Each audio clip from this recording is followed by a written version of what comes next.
Hey guys, it's your girl C and Talk. You're welcome to the channel. On this channel, we're all about hot stories and gist, guys. And trust me, you do not want to miss out on any of them. So please hit on the red subscribe button and also click on the notification bell. Now, what the notification bell does for you is that you will be the first person to get notified at every single time we drop a hot story on this channel, guys. So thank you for doing that. And why is he being arrested? Well, this morning I saw a bunch of lumpen elements sponsored by the government, by the State Security Service, to demonstrate in the premises of the court against Mr. Sowore and Bakare. From that moment, I did some investigation and I got information while I was in the court that a new charge was going to be filed and that the Director General of the State Security Service had ordered that Mr. Sowore be abducted in the premises of the court. And that is what is already going on. You will recall that I did inform the court that the order was obeyed yesterday and that there are new moves to file a new charge. The prosecutor or the prosecution team said in the open court that no such information was available to them. But here we are now. The court is being prevented from carrying out its normal duty because there was a move to forcefully take them away from the court. As officers of the court, we are going to take appropriate steps. As a matter of fact, we have a sister case in court number 5 where we are also challenging the legal detention for our clients by the State Security Service. But I can assure you, what happened or what is happening now will not go away unchallenged. We either run this country on the platform of the rule of law or we resort to gangsterism, which is what is going on. Exactly. But we're not going to allow it because we fought against military dictators, including General Muhammadu Buhari, and defeated all of them. Yeah. All. So you're telling Nigerians Under a democratically elected government, we are not going to allow anybody, no matter how highly placed, to put the rule of law or to treat the rule of law with disdain. Having complied with the order of court, right? What is therefore required is for the State Security Service to allow our clients to enjoy their limited freedom, because both of them have been restricted to Abuja and Osogbo respectively. So there is no basis for this fascist approach. Please.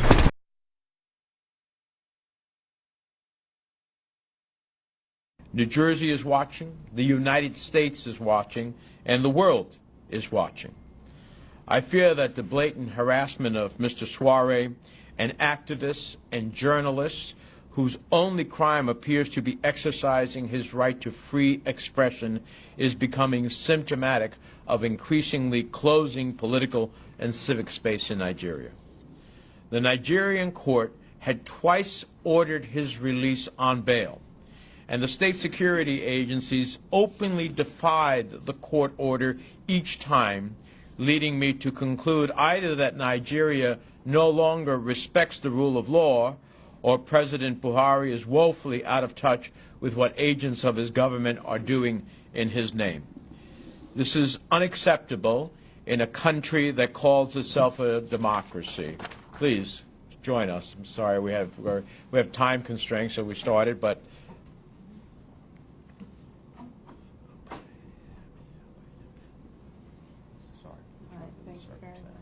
This is Mrs. Opeyemi Sowore.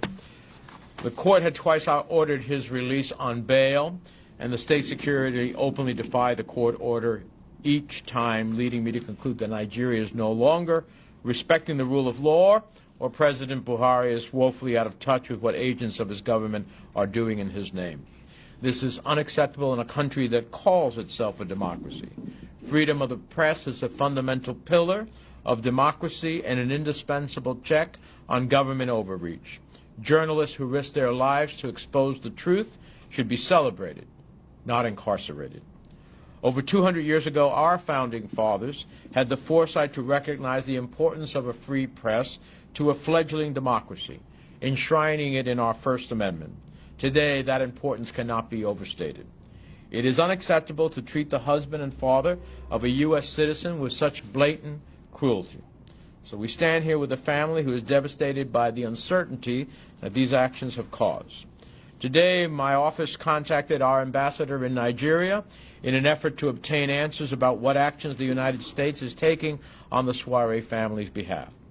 In the next several days, I'll continue to engage with the State Department in Washington to ascertain the impact that the rearrest of Mr. Sowore and the detention of other activists and journalists will have on our relationship with Nigeria.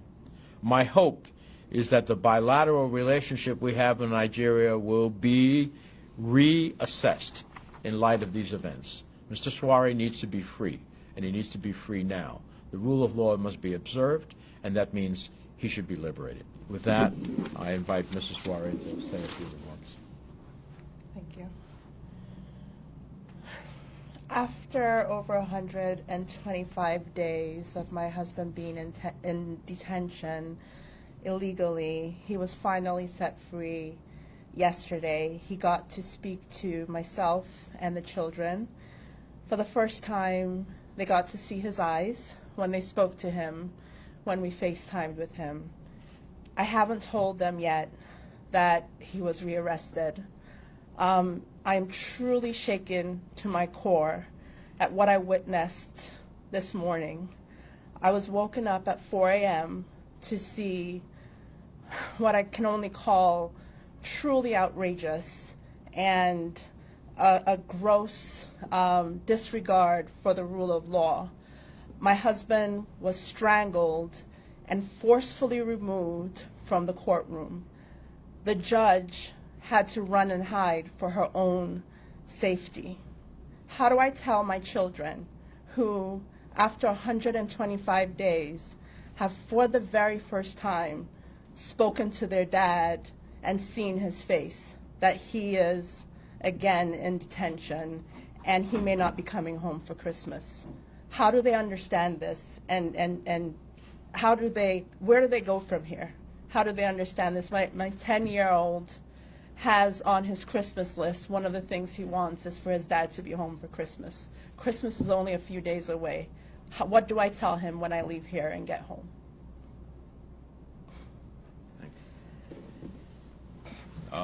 Mr. Sowore only seems to be having any difficulties because he's a journalist, actively pursuing the right as a journalist, speaking freely about what's happening in Nigeria.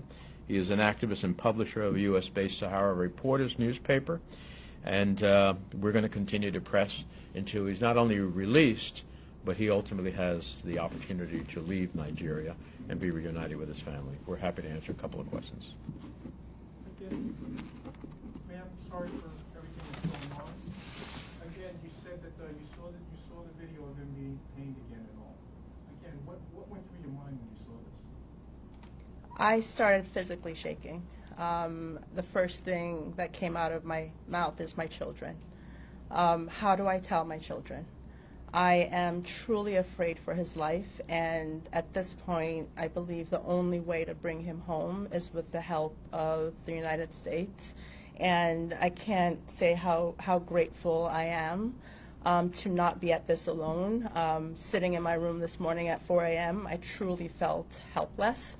But knowing that Senator Menendez is here supporting me and that he's helping to engage the U.S. government gives me hope that my husband will be home soon. Anyone else? Hi, how you doing? I just question maybe first for you, Ms. Sowore. Can you just walk me through a little bit of how did you find out about what had happened in the courtroom and, and it was from different sources? Just talk a little bit about that, what you first heard about, and then go from there. Sure.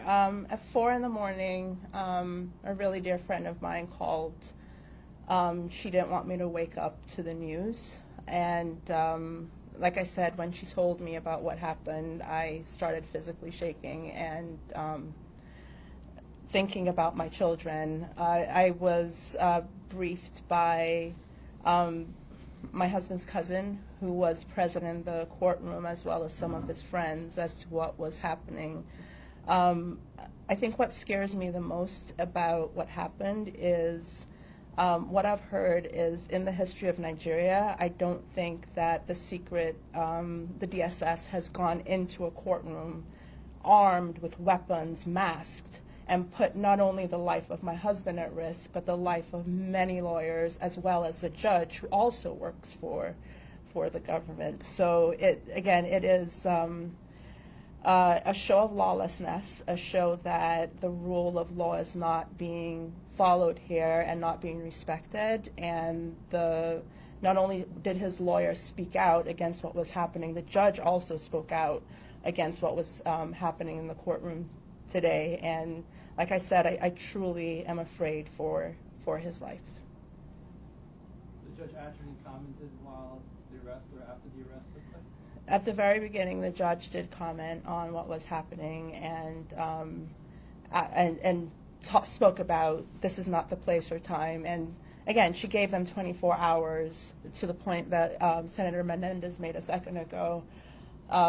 They have detained him for over 125 days on 2 separate occasions, once on September 24th and then on October 4th. Judges have ordered his release, and the Nigerian government has ignored those and has been in clear violation of the orders for him to be released. So after giving them 24 hours, they let him out for 12 hours and then rearrest him when the court was adjourned to February.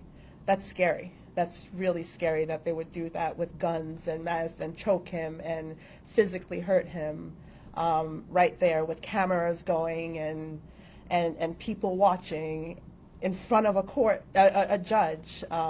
It just, again, shakes me to my core. Anyone else? Sorry, both of you. Can you talk about, did you find out what charges they slapped on him? New ones? Or they still haven't said anything? Well, my understanding is not a question of new charges, a question that the state security came in and intervened in a judicial process which had liberated him and physically, through a chokehold, dragged him off. This is in violation not only of the rule of law and of the dictates of the court, it's in violation of the basic elements of human rights that we seek to observe globally, that are part of the Universal Declaration of Human Rights that Nigeria, I believe, is a signatory to. And so the government has to intercede here and get control of its security forces. It has to ultimately make sure that the dictates of the courts are observed. And if not, then there is lawlessness.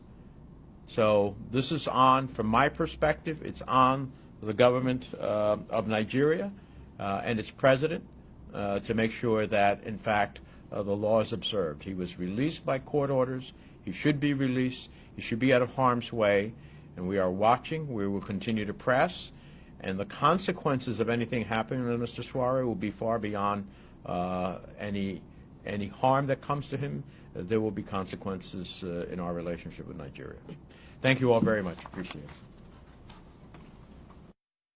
Let me just know what you guys think in the comment section below about this news. And please, if you're yet to support the channel by subscribing, please feel free to subscribe to the channel. Hit on the notification bell as well. Like and share this video, guys, and thank you for watching. Bye bye.